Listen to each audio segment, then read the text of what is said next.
செல்லம் எல்லாரும் எப்படி இருக்கீங்க? இன்றைக்கி வந்து முடக்கத்தான் ரசம் வைக்கிறதுக்காக தக்காளி புளியும் வேக வச்சு மசிச்சு வச்சுருக்கேன். அதுக்கப்புறம் ஒரு மிளகாய் எடுத்து வச்சுருக்கேன். ஒரு 10 பூண்டு நசுக்கி வச்சுருக்கேன் இடித்து. அதுக்கப்புறம் மஞ்சள் தூள், ரசப்பொடி, ஜீரகப்பொடி, பெருங்காயப்பொடி, இது 4ம் ஒரே பாத்திரத்தில் வச்சுருக்கேன். வீட்டிலே தயாரிக்கப்பட்டது தான் ரசப்பொடி. அது துவரம்பருப்பு, மிளகு, ஜீரகம். இது வந்து முடக்கத்தான் ரசம் வைக்கிறதுக்கு அரைச்சி தண்ணியில் வேக வச்சு ஜூஸியை வடிகட்டி நான் அம்மா ஜூஸியாக வச்சுருக்கேன். அந்த முடக்கத்தான் ரசம் வைக்கிறதுக்கு அரைச்சி அதை வந்து நம்ம கொதிக்க விட்டுடணும். மிக்ஸி ஜாரில் போட்டு தழையாக அலசிட்டு அரைச்சி அந்த விழுதை எடுத்து தண்ணியில் போட்டு கரைச்சி ஒரு பாத்திரத்தில் விட்டு லிக்விடாக கொதிக்க விடணும். ஒரு 10 நிமிஷம் நல்லா ஒரு கொதி வரணும். அப்போ தான் அந்த கசப்பு தன்மை போகும் முடக்கத்தான் ரசம். அதை கொதிக்க வச்ச உடனே ஒரு ஃபில்டரை எடுத்து வடிகட்டிடணும். அதில் ஜூஸியாக வந்துடும், சக்கையெல்லாம் மேலே நின்றுடும். அந்த ஜூஸியில் தான் இப்போ இந்த ரசம் வைக்க போகிறேன்.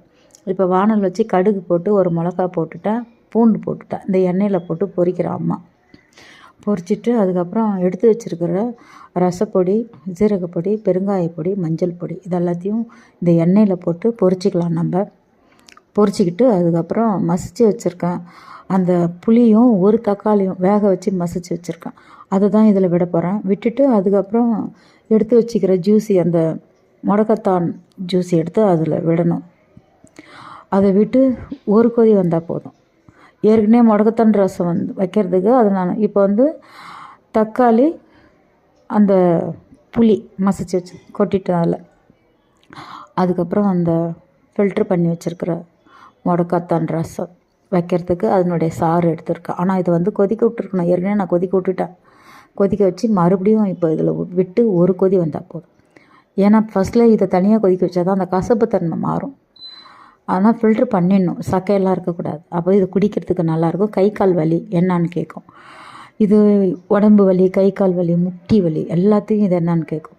இதை வந்து ஜூஸ் போட்டு அப்படியே ஜூஸியாகவே ரசத்தை குடிச்சிடலாம். ஒரு டம்ளரில் ஊற்றி சுட சுட அந்த மாதிரி குடிக்கலாம். இல்லை சாதத்தில் போட்டு சாப்பிட்லாம். அது கூட வந்து ஒரு தோசை வச்சு கூட இந்த ரசத்தை போட்டு கூட சாப்பிட்லாம். அது ஒன்றும் நல்லாயிருக்கும் டேஸ்டாக. இதை வந்து குடிக்கலாம்.